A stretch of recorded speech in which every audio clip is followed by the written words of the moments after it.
Oh hey, welcome to day one. Today I started sanding and refinishing this Parquet hardwood floor. You might notice right away I'm changing my paper out almost instantly. I hit a staple right away that tore up my paper. It made me so happy, but but from then on it actually sounded pretty good. So Parquet floors are unlike any other hardwood floor that you're gonna do. You'll notice here I'm sanding at a 45-degree angle going across the boards. It might seem kind of against everything you know about sanding wood. Normally, when you're sanding wood, you always want to sand with the grain, correct?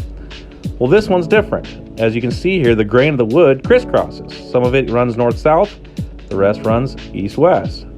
These all interlock to each other. But there's not one way that you can sand straight on this floor without cross-standing half the floor. So what we do on this is we run it at a 45. Everything gets sanded at a 45-degree angle. On this one, I'm starting with 80 grit paper and getting as far as I can going one direction. I started off running on this one northwest and southeast. And then what I did is change out the paper and run it the exact opposite direction, northeast, southwest. That way it's getting crisscrossed both ways, and that should help to hide the fact that I am sort of cross-sanding this entire floor. But it's better to do that than to absolutely cross-sand it. So there's a few repairs I had to do here. You see that piece there. I had a few more of these, but honestly the footage turned out terrible on them and I didn't feel like using that. But this is giving you an idea. I had to do this on about, 5 or 6 boards and switch them out. So pulled the old one out, cleaned it up, and cut the new pieces in to fix it. Here you'll see me clean it up a little bit, and then we're going to let that dry overnight and sand it and refinish it with the rest of the floor. So here you see me starting on the second pass in this main room. I pull it till about half the room, and then when I switch directions and come the other way, I'll overlap those lines. So this is a good way to get it nice and flat, as well as we're getting that old finish off.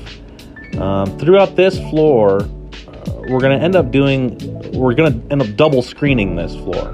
So normally I will just screen with 100 grit. Tomorrow we're going to be screening it twice and using much harsher screens. That will help get all of these sanding scratches out. As you can see here, you can see my diagonals running across this parquet. And obviously that's a no-go for when I want to put finish on it. We are going to be doing this floor natural, so it'll have an oil-based polyurethane that's getting put on it. Some more of that dry fast sealer that you saw on the last floor. That's what we're going to be sealing this with. They are going also with a semi-gloss finish. So we'll be doing that in the coming days. So that's pretty much as far as I got today. I was able to go over the entire floor with the big machine twice. So both times with 80 grit paper, both times running on diagonals, but crisscrossing each direction. So tomorrow morning we'll start on the edges, doing all the edger work, as well as pulling corners and getting ready to do that double screening that I talked about earlier. There's a chance, if everything goes well tomorrow, we might be able to get a coat put on this thing. Kind of make quick work of this floor. It's about 700 square feet. So anyway, I will plan to see you tomorrow.